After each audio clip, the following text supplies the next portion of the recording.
Hello student, मैं अंशु गुप्ता एक बार फिर नए वीडियो के साथ उपस्थित हुई हूँ। आप सबका मेरे channel study B education class में स्वागत है। आज मैं पढ़ाने जा रही हूँ मापन और मूल्यांकन में अंतर। आइए जानते हैं कि मापन और मूल्यांकन में क्या अंतर है। मनुष्य के जीवन का प्रत्येक क्षण मापन से किसी न किसी रूप में जुड़ा हुआ है। बिना मापन के जीवन को सुचारू रूप से चलाना असंभव है। जैसे सही समय में विद्यालय पहुंच जाना, ऑफिस जाना, बस पकड़ना आदि के लिए एक निश्चित समय होता है, जिसका मापन घड़ी के समय द्वारा किया जाता है। मूल्यांकन सतत चलने वाली प्रक्रिया है। शिक्षा के क्षेत्र में साधारणतः मूल्यांकन से अभिप्राय छात्रों की शैक्षिक उपलब्धि से है। मापन और मूल्यांकन में अंतर। अधिकतर लोग मापन तथा मूल्यांकन को एक ही समझ लेते हैं, लेकिन ऐसा नहीं है। मापन तथा मूल्यांकन एक नहीं है। मापन मूल्यांकन का ही एक अंग मात्र है। मतलब ये एक नहीं है, लेकिन मूल्यांकन का एक अंग मात्र है। मापन केवल हमारी उपलब्धियों की जांच का एक साधन मात्र है, जो हमारी प्रगति को अंकों में व्यक्त करता है। मूल्यांकन में मापन और जांच दोनों ही सम्मिलित हैं। यहाँ नीचे दी गई टेबल में हमने मापन और मूल्यांकन में अंतर को बहुत ही आसान भाषा में समझाया है। हमने मापन और मूल्यांकन में अंतर बताने के लिए कई उदाहरण का प्रयोग किया है, जो हमारे दैनिक जीवन से संबंधित है। आप इस टेबल को ध्यान से एक बार पूरा पढ़िए। आपको मापन और मूल्यांकन में अंतर समझ में आ जाएगा और आपको इसको रटने की ज़रूरत नहीं पड़ेगी। बिल्कुल आसान भाषा में मापन और मूल्यांकन में अंतर। आइए जानते हैं मापन और मूल्यांकन में क्या क्या अंतर है। तो मापन की अपेक्षा मूल्यांकन अधिक व्यापक है। मापन के अंतर्गत किसी व्यक्ति अथवा वस्तु के गुणों अथवा विशेषताओं का मात्र वर्णन ही किया जाता है, जबकि मूल्यांकन के अंतर्गत उस व्यक्ति अथवा वस्तु के गुणों अथवा विशेषताओं के ज़रूरतों के बारे में बात की जाती है। मापन मूल्यांकन का ही एक अंग है। मूल्यांकन एक ऐसी प्रक्रिया है जिसमें मापन से प्राप्त परिणामों की वांछनीयता का निर्धारण किया जाता है। मूल्यांकन क्या है? मापन से प्राप्त परिणामों आपके उद्देश्यों के लिए आवश्यक है या नहीं, इसका निर्धारण मूल्यांकन के द्वारा किया जाता है। मापन किसी व्यक्ति अथवा वस्तु में किस गुण या विशेषता की कितनी मात्रा उपलब्ध है, इसका निर्धारण मापन से किया जाता है। लेकिन उस व्यक्ति अथवा वस्तु में उपस्थित गुण या विशेषता की मात्रा किसी विशेष उद्देश्य के लिए कितनी आवश्यक या जरूरी है, इसका निर्धारण मूल्यांकन से ही किया जाता है।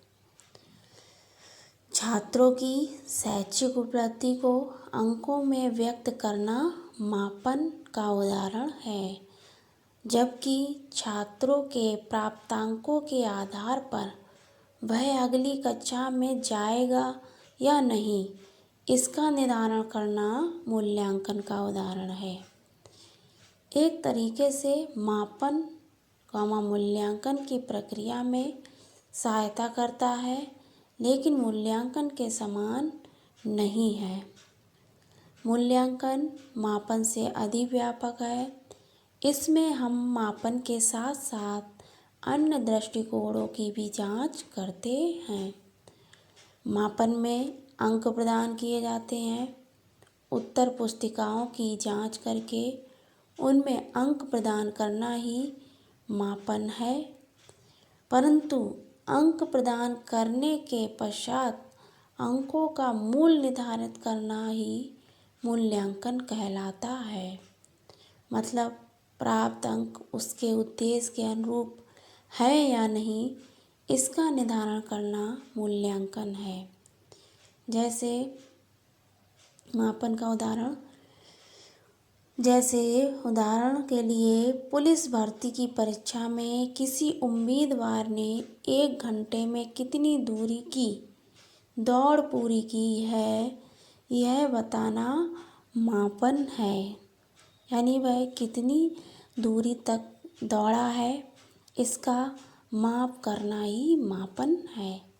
लेकिन उस उम्मीदवार ने घंटे जो दौड़ पूरी की, वह पुलिस भर्ती की प्रक्रिया के लिए सही है या नहीं, इसका निर्धारण मूल्यांकन है। किसी भाला फेंक के खेल में खिलाड़ी ने कितनी दूर भाला फेंका, यह ज्ञात करना मापन है। और खिलाड़ी के भाला फेंक खेल में उसके प्रदर्शन या कितनी दूर उसने भाला फेंका, उसके आधार पर यह बताना कि वह सफल रहा या नहीं, और यदि सफल रहा तो क्या वो अगले राउंड तक जाएगा या नहीं, इसका निर्धारण करना मूल्यांकन है।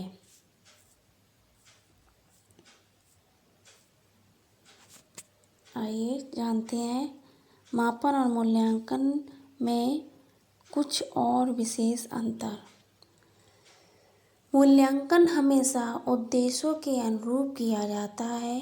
मापन वास्तव में स्थिति निर्धारण है, जबकि मूल्यांकन एक स्थिति का मूल्यांकन है। छात्रों की शैक्षिक उपलब्धि को अंकों में व्यक्त करना मापन का उदाहरण है, जबकि छात्रों के प्राप्तांकों के आधार पर उनकी उपलब्धि स्तर के संबंध में संतोषजनक अथवा असंतोषजनक स्थिति का निर्धारण करना मूल्यांकन का उदाहरण है। राइटर हैं राइट स्टोन के अनुसार मापन में विशेष कुशलताओं तथा योग्यताओं की उपलब्धि के एकांकी पक्षों पर बल दिया जाता है, परंतु मूल्यांकन में व्यक्ति से संबंधित परिवर्तनों तथा शैक्षिक कार्यक्रमों के मुख्य उद्देश्यों पर विशेष बल दिया जाता है। मापन के लिए अधिक श्रम और समय की आवश्यकता नहीं होती है, परंतु मूल्यांकन में अधिक श्रम और समय की आवश्यकता पड़ती है। मापन में अंक प्रदान किए जाते हैं। उत्तर पुस्तिकाओं की जांच करके उनमें अंक प्रदान करना ही मापन है, परंतु अंक प्रदान करने के पश्चात अंकों का मूल निर्धारित करना ही मूल्यांकन कहलाता है। उम्मीद है बच्चों आप सबको यह पोस्ट को पढ़ने के बाद मूल्यांकन और मापन में अंतर समझ में आ गया होगा। यदि कोई समस्या है तो आप कमेंट्स में पूछ सकते हैं। बच्चों मैं आपको बहुत अच्छी वीडियो और बहुत अच्छा मेथड देने की कोशिश कर रही हूँ। और अगर आपको यह वीडियो अच्छी लग रही है तो प्लीज़ शेयर करें, लाइक ज़रूर कर दें और कम से कम 2 बार वीडियो को ज़रूर देखें, क्योंकि ऐसा होता है एक बार में पूरी तरह से नहीं समझ में आता है। तो आप मेरी वीडियो दोबारा देखें तो आपको क्लियर हो जाएगा कि मापन और मूल्यांकन क्या है, क्योंकि इससे सरल भाषा में मापन और मूल्यांकन के बारे में आपको कोई नहीं बता सकता है। इसलिए इतना ही आज। फिर कल मैं एक नई वीडियो के साथ उपस्थित होंगी। तब तक के लिए नमस्कार।